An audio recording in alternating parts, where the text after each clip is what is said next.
Haleluya. Saudara diberkati Tuhan dengan puji-pujian ini, amin.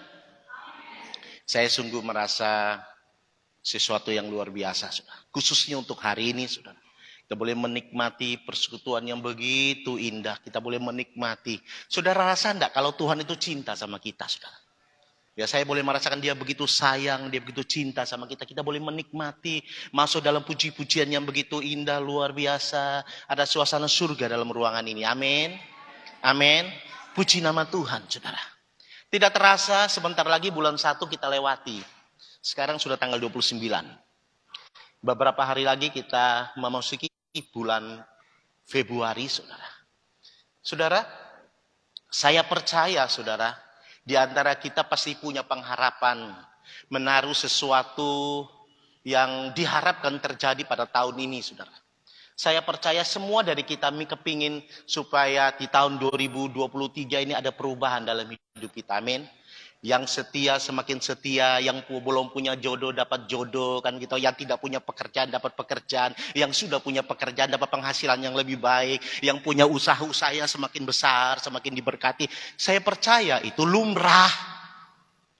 Semua kita membutuhkan itu, saudara. Saudara, saya teringat di situ terus. Saya lama loh, sampai sore. Saya teringat pada waktu saya baru pertama kali menikah, saudara. Setiap hari berdoa, saudara. Bukan baru aja saya berdoa, tapi dari dulu saya sedang berdoa dan baca Alkitab, saudara. Tinggal di Surabaya, saudara. Saya menikah di Bima, saudara. Di kampung halaman istri saya. Dan kami berusaha di Surabaya. Kami tinggal di Gedung Kelintar, saudara. Itu Gedung Kelintar itu dari Gedung Doro ada gang masuk ke dalam, sudah gang masuk terus belok kanan gang masuk lagi, di situ cuma ada 6 rumah dan kami ngontrak di situ, saudara. Berdoa, saudara. Karena sebelum saya ke Surabaya saya sudah bertobat. Kisah pertobatan saya itu ada di BPD, sudah bisa lihat pada waktu gereja Wengapu dulu saya bertobat di sana. Dan untuk mengisi pertobatan itu saya selalu baca Alkitab, renungkan firman, saudara. Setiap jam 4 pagi, waktu di Surabaya kami menikah, saudara. Bangun, berdoa, mencari wajah Tuhan. Doa malam, waktu itu doa malamnya di Mejen Sungkono, dari Gedung Kelintar ke Mejen Sungkono itu cukup jauh, saudara. Kita naik sepeda motor. Ibadah doa malam sana itu mulainya jam 10 malam, saudara. Sini mulai jam 7, saudara. Jam 7 aja tidak banyak yang datang, apalagi jam 10 malam, saudara. Nah itu kita doa yang jam 10 malam di sana, saudara. Berdoa, cari wajah Tuhan, saudara. Tapi aneh, saudara. Sepertinya doa kita ini menjadi doa yang biasa, saudara. Tidak ada sesuatu yang terjadi, saudara. Susah ya tetap susah. Ya. Baru habis gajian, saudara. Si David ini sudah sakit, masuk rumah sakit. Pokoknya begitu ada berkat sedikit, sepertinya berkat ini tidak betah dalam rumah kita. Selalu pergi, ada aja pengeluaran, saudara. Yang tidak sepeda motornya rusak lah, yang nanti Davidnya sakit lah, yang sebentar David jatuh dari tempat tidur lah, macam-macam, saudara. Terus berdoa, tapi tidak lupa terus berdoa dan terus berdoa kepada Tuhan. Tapi hidup ini sepertinya tidak berubah. Susah ya tetap susah. Saya pernah bersaksi, saudara, kan. Sampai makan aja nangis dari sampah. Memang bukan sampah yang di pinggir rumah orang. Tapi ada orang yang datang terus. Tetangga kita tuh kerja di restoran. Dan setiap kali dia pulang kerja restoran. Pagi-pagi tuh kita cari ada sesuatu yang mungkin masih ketinggalan di situ. Cuci bersih dan goreng lagi, saudara. Sama seperti itu. Kok tidak berubah? Ini ada apa yang salah? Sampai satu waktu, di dalam membaca Alkitab, firman Tuhan setiap pagi, saudara. Saya selalu renungkan firman setiap pagi, saudara. Berdoa, baca Alkitab. Tuhan temukan saya satu ayat. Mari kita buka, saudara. Injil Lukas pasal yang ke-18.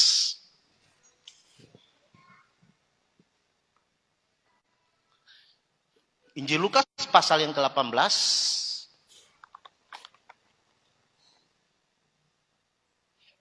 ayat 10, 11, 12, 13, dan terakhir di 14. Saya ingin membagikan pengalaman saya, saudara. Sekali lagi saya bukan pendeta Keluaran. Saya ini hamba Tuhan Kejadian, saudara. Kenapa?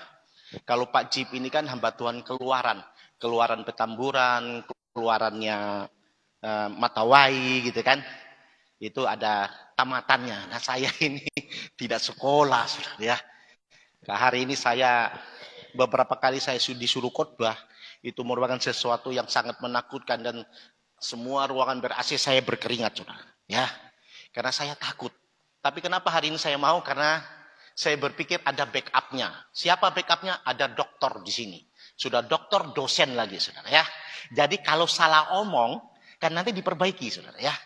Tapi kalau gembala sidangnya bukan dokter, sama-sama seperti kayak saya hamba Tuhan Kejadian, saya tidak berani khotbah, saudara. Karena beliau hamba Tuhan Keluaran, nah saya berani ngomong.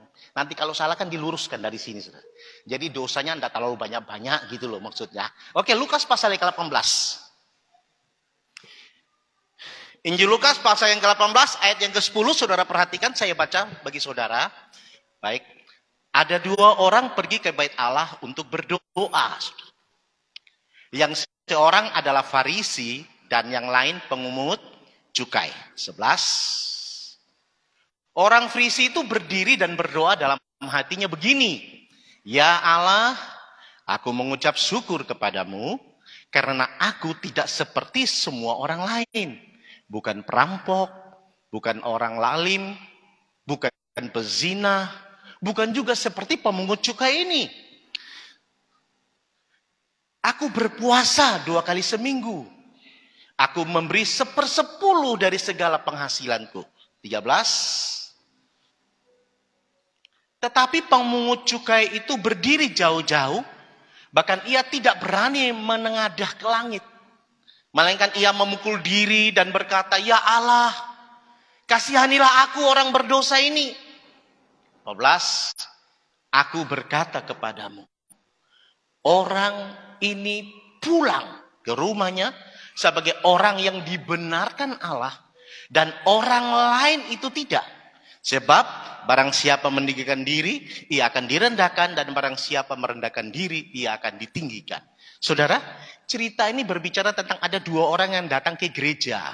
Bait Allah.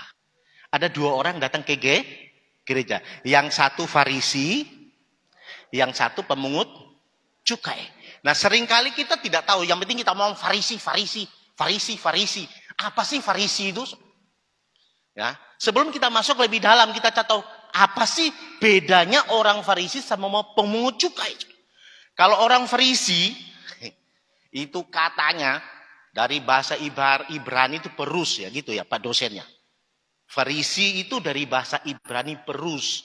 Perus itu artinya menjelaskan. Jadi kalau perushim berarti orang yang menjelaskan. Jadi orang Farisi itu orang yang suka menjelaskan. Apa yang mereka jelaskan? Saudara, sifat dan karakter orang Farisi itu orang yang suka sekali meneliti hukum-hukum Tuhan. Khususnya dalam soal keagamaan, mereka ini sangat tekun meneliti segala macam hukum. Khususnya hukum-hukum Musa, saudara. Mereka begitu teliti dengan hal yang paling kecil. Mereka memperhatikannya. Yang paling istimewa, mereka tidak hanya sekedar meneliti. Tapi mereka apa? Memperhatikan, saudara. Mereka memperhatikan hukum ini. Tidak hanya sekedar memperhatikan. Tapi mereka apa? Mempercayai hukum ini. Tidak hanya sekedar mempercayai. Tapi mereka menjadi pelaku dari hukum itu, saudara.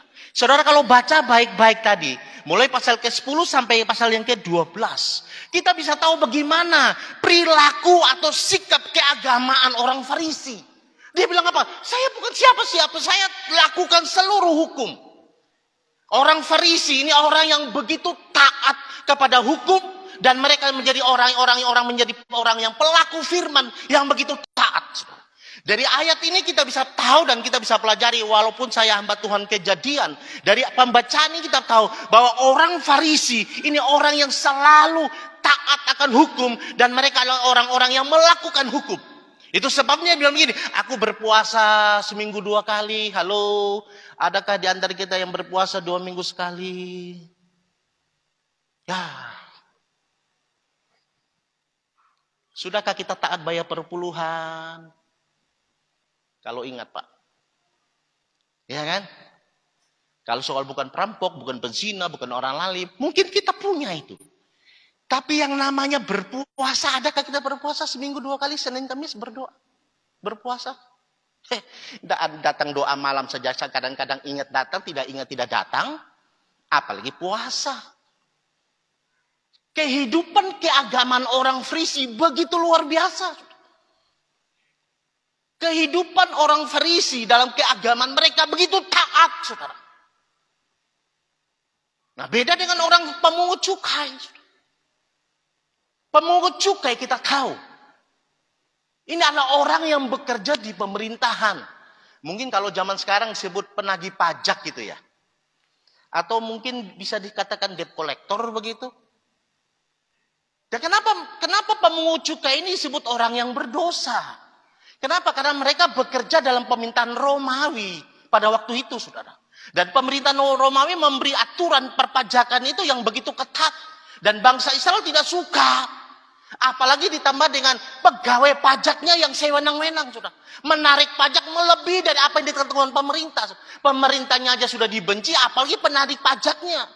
Nah, mereka mengambil pajak itu melebihi dari ketentuan pemerintah. Tujuan apa? Untuk mengenyangkan diri sendiri, saudara. Kita tahu itu di mana? Waktu cerita tentang kisah Sakeus. Pada waktu Sakeus mengundang Yesus makan ke rumahnya. Sakeus bilang begini, aku akan mengembalikan semuanya. Jika ada yang aku peras, aku akan mengembalikan 4 kali lipat. Sakeus itu adalah gangsternya pemungut cukai. Dia ketuanya pemungut cukai. Nah, lihat.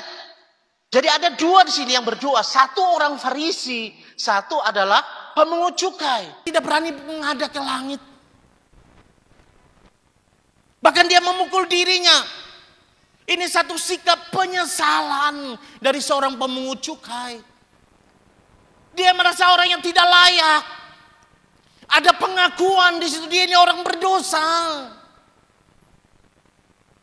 Dia tidak layak untuk dikasihani, tapi dia datang, Tuhan, kasihanilah aku orang berdosa ini. Sikap hati yang membutuhkan Tuhan. Bukan karena pekerjaannya, saudara. Tuhan membenarkan pemungut cukai bukan karena pekerjaan pemungut cukainya, tapi sikap hati, saudara. Tapi kalau saudara perhatikan ayat itu bilang begini, orang ini, pemungut cukai ini, pulang sebagai orang yang dibenarkan Allah, saudara. Ini sesuatu yang aneh, saudara. Kenapa, saudara? Kalau kita lihat orang Farisi ini, lihat cara berdoanya dia, saudara. Dari pembacaan ini kita dapat ambil kesimpulan bahwa orang Farisi ini sesungguhnya dia bilang begini, dia merasa diri orang yang paling benar, saudara. Karena dia berpikir dia lakukan seluruh hukum Tuhan. Orang Farisi itu sepertinya tidak dibenarkan Allah, bukan karena tata ibadahnya, tapi sikap hatinya yang selalu merendahkan orang lain. Dia pikir dia paling hebat. Tamatan sekolah teologi, punya gelar MH, STH, apalagi macamnya doktor, profesor di dalam sekolah ini, membuat dia menganggap paling tinggi, paling sempurna, paling suci, dan yang paling parah menganggap rendah orang lain. Lihat doanya, selalu membandingkan, saya tidak seperti orang lain, seolah-olah dirinya yang paling hebat, dirinya yang paling benar, dirinya yang paling suci, sedangkan orang lain itu tidak. Saudara, sikap hati yang seperti ini, saudara, berbahaya, saudara. Sikap hati yang seperti ini, saudara, yang tidak berkenan kepada Tuhan. Seringkali kita ini berdoa, saudara. Saya ini berdoa, saudara. Lanjut kesaksian yang tadi, saudara. Baca Alkitab. Salah baca Alkitab? Gak salah. Berdoa setiap jam 4 pagi. Buat mesbah keluarga. Salah? Enggak salah. Yang bikin salah itu pada waktu saya merendahkan istri saya. Sikap yang sombong ini saya berpikir kalau saya sudah berdoa, saya sudah baca Alkitab, sebelum pergi bekerja saya cari wajah Tuhan, saya pikir saya ini orang yang paling suci. Itu sikap hati yang sombong. Itu sebabnya kenapa saya tidak bisa keluar dari persoalan.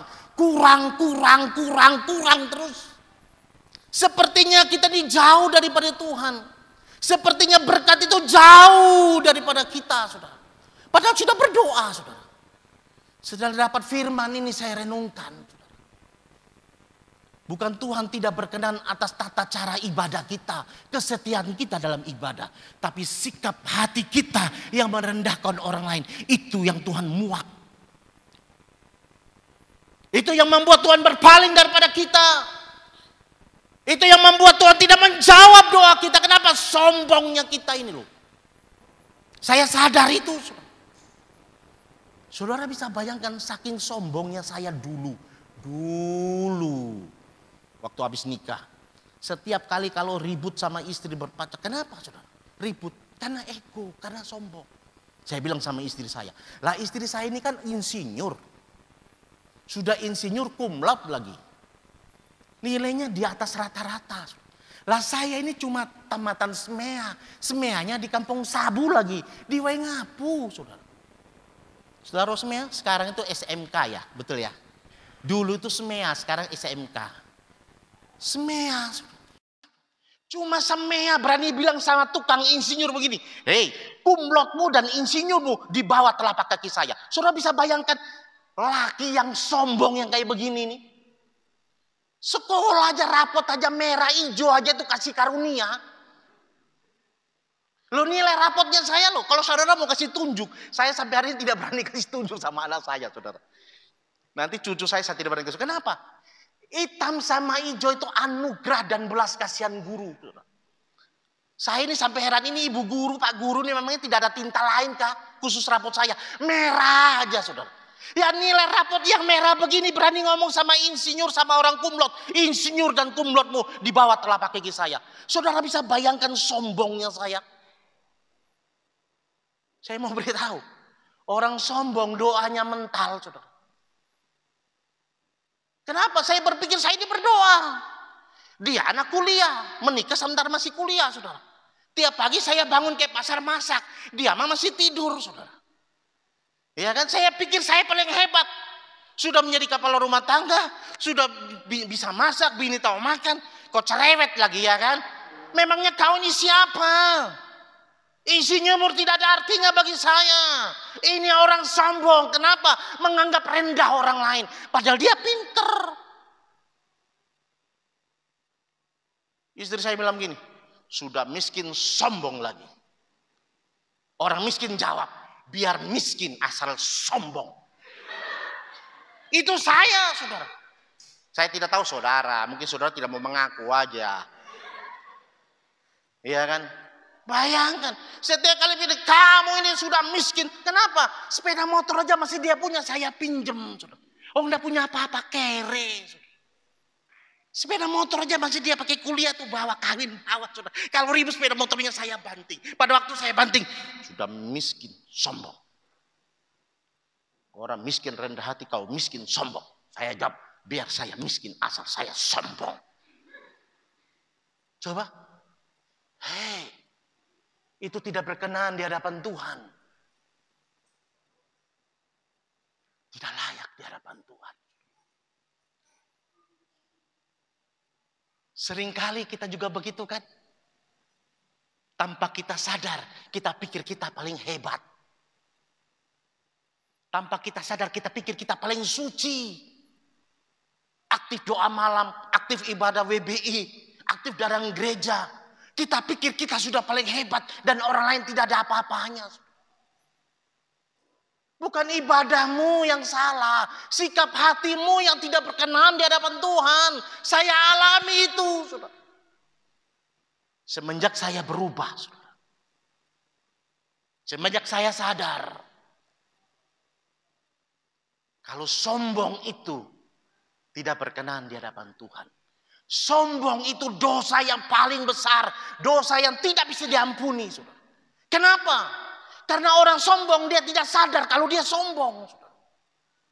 Orang sombong itu ada di mana aja, dalam gereja, ada dalam dunia usaha, bahkan orang miskin kayak saya dulu, itu pun sombong. Kenapa bisa sombong? Karena dia tidak menyadari akan kesombongannya. Kenapa kesombongannya dosa yang tidak bisa diampuni? Karena dia pada waktu dia tidak menyadari akan kesombongannya, dia tidak akan mungkin mau mengakui akan kesombongannya, saudara. Karena dia tidak akui sombong, bagaimana mungkin dia mau bertobat dari kesombongannya? Kalau dia tidak bertobat, dosanya tidak bisa diampuni, saudara. Hanya dosa yang diakui dan orang mau bertobat itu dosa yang bisa diampuni. Kalau engkau tidak pernah mengakui dosamu dan bertobat, engkau tidak akan mungkin dosamu itu diampuni, saudara. Ya, berapa banyak sikap kita. Memang mungkin kita tidak omong kalau kita orang sombong karena kita tidak pernah menyadari orang sombong, tapi sikap hidup kita, orang menilai dan Tuhan menilai orang sombong. Baru bisa main keyboard sebentar aja. Kau ini bermain kau tidak bisa sama sekali. Bikin rusak kita punya acara. Padahal kalau dia bermain pun belum tentu dia bisa. Ya toh? Kita nganggap kita lebih hebat. Baru lulusan STT. Sudah. Terus lihat kita yang di sana baca Alkitab atau malu-malu dia pikir dia sudah paling hebat. Sudah. Selalu menganggap rendah yang lain. Kenapa? Saya tamatan sekolah teologi. Kau apa tidak tamat sekolah? SD pun tak tamat. Kamu ajar sama saya tentang firman lagi. Saya ngorok aja keluar firman. Kamu ajar lagi sama saya. Ini orang Farisi. Saudara. Kenapa? Merasa diri paling benar. Orang sombong itu orang yang tidak butuh Tuhan. Saudara. Orang sombong dia berpikir dengan ketaatan dalam ibadahnya. Itu sudah cukup bagi dia. Dia tidak butuh belas kasihan Tuhan. Ini orang sombong. Saudara. Orang sombong selalu mau menang sendiri, saudara. Dulu, saudara, sebelum bertobat. Istri saya ini, saudara.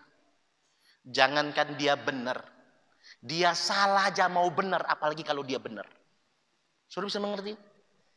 Bagaimana rumah tangga kita ini bisa damai? Saya dengan keangkuhan kesemuan saya, dia dengan keangkuhan kesemuannya dia. Mantang-mantang dia ini insinyur cum laude. Jadi biar salah pun tidak boleh ditegur. Salah aja mau benar. Salah aja mau menang kalau ribut, kalau bertengkar. Salah mau menang apalagi kalau dia benar.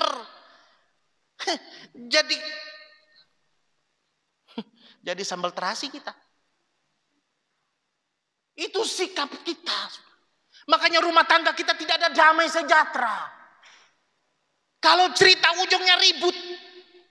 Cerita awalnya pula baik-baik, sudah. Urusannya orang kita cerita. Setelah kita cerita, kita lagi bini yang bakal lagi, sudah. Saudara pernah alami itu? Saya dulu bola-balik begitu. Dengar orang kecelakaan di luar. Tadi saya lihat kecelakaan di luar. Aduh, kasihan. Kenapa? Aduh, begini. Cerita tentang kecelakaan. Mam tua bilang ini kan kurang hati-hati. Cerita orang punya hal, orang kecelakaan. Di sana mungkin sudah berdamai, baku tabrak kita lagi bini bakal lain. Ya kan? Bakal lain mah berhari-hari lagi. Ya toh? Gara-gara cerita tentang kecelakaan, laki pasang pantat, bini pasang pantat. Kenapa? Merasa diri paling benar. Kenapa? Sombong. Kenapa? Tidak mau rendah hati. Saudara. Merasa diri paling hebat. Merasa diri paling benar. Merasa diri paling pintar. Akhirnya apa? Menganggap orang lain itu rendah. Saudara, hidupmu tidak diberkati Tuhan, saudara. Saya mau beritahu tahun 2023 tahun berkat bagi kita, amin. Rendahkan hatimu, amin. Seringkali kalau kita lihat begini. Ini ibu-ibu, dia punya gaya kelewat. Padahal dia punya utang sama saya 5.000 dia belum bayar. Saudara ketahui begitu? Saudara bikin begitu juga kah? Begitu juga kah? Dia pakai baju bastel. Padahal dia punya utang penuh pantat dia tidak omong. Iya kan? Dia punya gaya kalewat. Ya toh? Weh, ini orang, kayak model kayak dia ini. Tidak ada apa-apanya. Bagi saya itu sikap sombong, saudara. Satu kali istri saya ini dulu, saudara. Kan saya ini kan hidup susah. Kerja di toko sepatu Praban, gaji 150.000 waktu itu, saudara. Nah, dia ini kan insinyur, cum laude, baca koran, ya toh, bikin surat lamaran. Bilang, "Tih, ini surat lamaran saya nih. Kasih masuk di kantor pos." Nah, saya ini dasarnya kepala rumah tangga yang sombong. Kesombongan dari Waingapu saya bawa ke Surabaya. Satu penghinaan bagi saya apabila istri bekerja. Saking sombong itu, sudah miskin. Bini punya titel yang bagus, mau bantu cari nafkah. Tangkapnya saya ini loh. Kau menghina saya. Saya sebagai seorang laki-laki, kepala rumah tangga, bertanggung jawab, memberi nafkah kepada istri. Dengan engkau bekerja, engkau sedang merendahkan saya. Saking sombongnya itu loh. Sudah tahu suratnya saya taruh di mana? Saya taruh di belakang lemari. Dia tunggu kok tidak ada panggilan ya. Dia bilang heran saya begini. Saya tahu saya ya. Teman-teman saya yang bodoh semua sudah punya pekerjaan. Saya ini lulusan terbaik. Seluruh piagam saya situ saya lampirkan. Tapi kenapa saya tidak dapat pekerjaan? Masih sombong lagi. Dia tidak tahu surat ada di belakang lemari. Selalu membandingkan diri dengan orang lain. Selalu membandingkan diri dengan orang lain. Besok satu minggu kemudian bikin surat lagi, ada kasih masuk di perusahaan lagi, kasih saya lagi, kau tolong masuk di kantor pos dengan gayanya, engkau menghina saya sebagai seorang laki-laki kepala rumah tangga. Apa kau pikir saya tidak sanggup kasih makan sama kau? Ya, suratnya ku masukkan lagi di belakang lemari sampai satu saat, saudara. Pada waktu saya bertobat, istri bertobat, Tuhan ampuni kami orang bersalah. Kami orang berdosa. Kami butuh Tuhan. Ampuni dari kesombongan kami. Tuhan berkati kami rumah. Di Sidoarjo. Saya pada ngomong kan. Di Sidoarjo, saudara. Lah kalau pindah kan otomatis kan harus barang-barang kan dipindahin juga. Kan lemarinya juga harus dipindah. Pada waktu lemari dikasih pindah. Jatuh atau geruduk. Apa yang jatuh? Istri bilang, ya astaga Bapa kami dalam surga. Kenapa? Dia punya surat lamaran semua di belakang lemari, saudara. Saya bilang sudah, jangan sombong. Itu dia pikir dia punya teman yang kalau ujian nyontek sama dia sudah punya pekerjaan, dia yang cum laude tidak punya pekerjaan, saudara. Ya bagaimana bisa pekerjaan? Suratnya saya masukkan dalam lemari, di belakang lemari, saudara. Setelah kita bertobat, saudara, apa yang terjadi? Kalau saudara perhatikan kesaksian saya beberapa minggu yang lalu. Gak sampai minta. Kepingin aja Tuhan beri, saudara. Kepingin saja Tuhan beri. Apa yang tidak pernah engkau lihat. Apa yang tidak pernah timbul dalam hatimu. Apa yang tidak pernah engkau pikirkan. Disediakan Tuhan, saudara. Saudara masih ingat kesaksian saya? Rumah saya di Wage Asri. Mana mungkin punya rumah di Citraland. Bayar telepon aja Waingapu subsidi, saudara. Tapi pada waktu sikap hati kita benar, kita butuh Tuhan. Butuh Tuhan. Tidak bisa jalan sendiri. Sadar. Bahwa kita sama di hadapan Tuhan. Tuhan mulai rubah. Saudara masih ingat kesaksian saya tentang model Panther? Yang saya kepingin. Tak punya dasar. Saudara. Pada waktu kita berubah, saudara. Apa yang tidak mungkin. Itu menjadi mungkin. Saudara. Amin. Saudara perhatikan baik-baik. Tahun ini. Tahun penggenapan dari janji Tuhan. Setuju katakan amin. Tahun ini tahun pemulihan. Amin. Tahun ini di mana Allah menunjukkan perbedaan orang beribadah dan tidak orang yang tidak beribadah. Tahun ini Allah menunjukkan orang yang rendah hati dan orang yang tidak rendah hati. Ini tahun-tahun krisis, betul? Beras sudah tidak ada. Betul? Saya tidak tahu ini janji bilang beras yang 9.500 ada atau tidak. Tapi saya lihat baca di grup Jalan Jati ini, di mana Bapak ini besok di mana? Besok terus. Di mana beras saya tidak tahu, saya tidak paham. Tapi saya mau beritahu begini, orang yang mengandalkan Tuhan, yang hatinya melekat kepada Tuhan, yang selalu percaya kepada Tuhan bahwa tidak ada yang terlambat bagi Tuhan, selalu dipelihara Tuhan. Amin. Saya percaya itu, saudara. Saya ngalami itu, saudara. Ingat, kesombongan itu tidak hanya dimiliki oleh orang-orang yang berduit. Kesombongan itu tidak dimonopoli oleh orang-orang yang berpangkat. Kita yang tidak punya apa-apa pun, roh kesombongan itu bisa menjadi milik dan bagian kita. Ini yang membuat berkat Tuhan terhalang. Karena sikap hati kita yang salah. Jika hari ini engkau sadar, untuk apa kita sombong? Saya berharap firman ini menjadi pelita, menjadi teguran, menjadi koreksi bagi kita. Bagaimana kita ini sikap hidup kita ini yang benar di depan Tuhan. Apa yang harus kita sombongkan dari hidup ini, saudara? Ingat, kalau hari ini engkau naik mobil mewah, dengarkan saya baik-baik. Jika hari ini engkau naik mobil mewah, apapun merek mobil mewah itu, ingat, satu kali waktu engkau akan naik ambulans. Ngiung, ngiung, ngiung, ngiung, ngiung, ngiung, ngiung. Di samping ambulans tulis mobil jenazah. Ingat, jika hari ini engkau tinggal di rumah yang mewah, jika hari ini engkau tinggal di rumah yang begitu megah, ingat, sekali waktu engkau punya rumah cuma 1 kali 2 meter. Kalau engkau sadar itu, untuk apa kita ini sombong dengan apa yang kita miliki. Mungkin hari ini engkau bisa beli spring bed dengan merek-merek yang terkenal.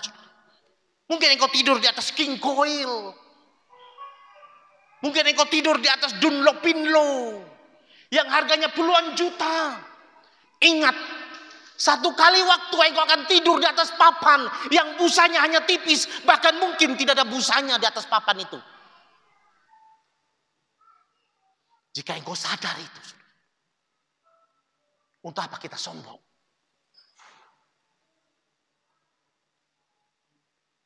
Tidak pernah ada peti mati kasih masuk spring bed di dalam peti mati, saudara. Tidak pernah ada, saudara. Mungkin hari ini kita bisa menikmati ruangan yang ber-AC. Kamar kita full AC. Ruang makan kita penuh AC. Ruang belajar penuh AC. Di mana-mana sudut rumah kita penuh AC. Ingat, sekali waktu engkau akan punya rumah yang sempit, hanya 1 kali 2 meter, dan di situ sumuk dan tidak ada AC-nya, saudara. Kalau engkau sadar itu, untuk apa kita sombong? Mungkin hari ini gelarmu banyak. Di depan namamu dan di belakang namamu. Gelar begitu panjang. Profesor, dokter, segala macam. Di belakang namamu begitu panjang. Engkau raihnya dengan susah payah, dengan bersekolah, dengan belajar. Tapi ingat, satu waktu kita punya gelar yang sama, yang diraihnya tanpa harus sekolah. Apa gelarnya? ALM. Almarhum. Kalau kita sadar itu, kenapa engkau sombong dengan seluruh pangkat dan jabatan yang kau miliki?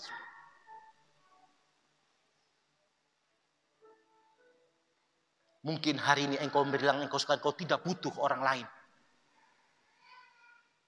Dengan seluruh yang engkau punya, engkau menganggap rendah orang lain, dan engkau bilang, saya tidak butuh pertolongan orang lain. Ingat, satu kali waktu engkau dipikul orang untuk bawa ke rumahmu, rumah masa depanmu. Atau engkau berpikir, kalau saya mati dan sudah tidak usah, saya tidak butuh orang lain. Mati saya bangun, masuk dalam kubur itu saya tidur sendiri begitu. Mungkin hari ini engkau tidak butuh pertolongan orang lain. Karena engkau merasa engkau sudah cukup kuat dan cukup memiliki segalanya, hingga engkau tidak butuh orang lain. Ingat sekali lagi, satu kali waktu orang lain yang mengusung engkau dan engkau tidak bisa berbuat apa-apa. Jika engkau sadar itu, mengapa engkau sombong? Tinggalkan seluruh kesombongan itu. Supaya hidupmu layak di hadapan Tuhan. Amin. Saudara, saya bilang, saudara, Tuhan mengasihi kita. Saudara. Dia cinta kita. Saudara. Itu sebab saya katakan kita ini orang yang paling beruntung hari ini. Saudara. Kita boleh mengerti isi hati Tuhan. Tuhan sudah tidak sabar untuk menjawab doamu. Tuhan sudah tidak sabar untuk memberkati engkau. Tuhan sudah tidak sabar untuk menjawab setiap rintihan dan doamu. Itu sebabnya hari ini Tuhan bilang ini, buangkan tinggi hatimu, buangkan iri hatimu, buangkan kesombonganmu, supaya engkau orang yang dibenarkan Allah. Kata dibenarkan Allah bukan berarti orang ini benar. Dia tahu dia salah, dia mengaku dia punya salah. Dia datang kepada Tuhan karena kesalahannya. Dia merasa diri tidak layak. Pada waktu yang salah itu datang kepada sang kebenaran. Sang kebenaran itu membenarkan yang salah. Hingga yang salah itu menjadi benar. Bukan karena sudah benar. Itu berbicara tentang sikap hati yang mau merendah dan datang kepada Tuhan. Dan berkata, Tuhan, hanya Tuhan sanggup menolong saya. Saya sadar saya orang berdosa. Saya sadar saya orang yang tidak layak. Saya butuh Tuhan dalam hidup ini. Tetapi orang sombong tidak pernah butuh Tuhan. Orang sombong tidak butuh firman. Karena dia pikir dia sudah hebat. Dia pikir dia sudah paling baik. Dia pikir dia sudah paling benar. Dengan segala pengetahuan firman yang dia miliki, dia pikir dia sudah paling dekat dengan Tuhan. Sikap hati yang seperti inilah yang dicela oleh Tuhan. Marilah kita memiliki sikap hati seperti pemungut cukai. Dan marilah kita punya ibadah yang taat dan setia seperti contoh orang Farisi. Ketaatan mereka, kesetiaan mereka dalam melakukan firman itu perlu menjadi inspirasi bagi kita. Setia dalam ibadah dengan memiliki hati seperti hati pemungut cukai.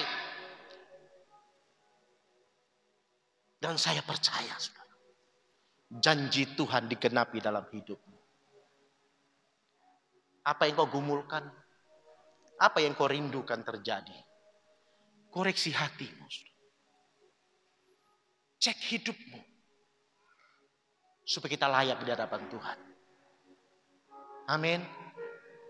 Mari kita bangkit berdiri.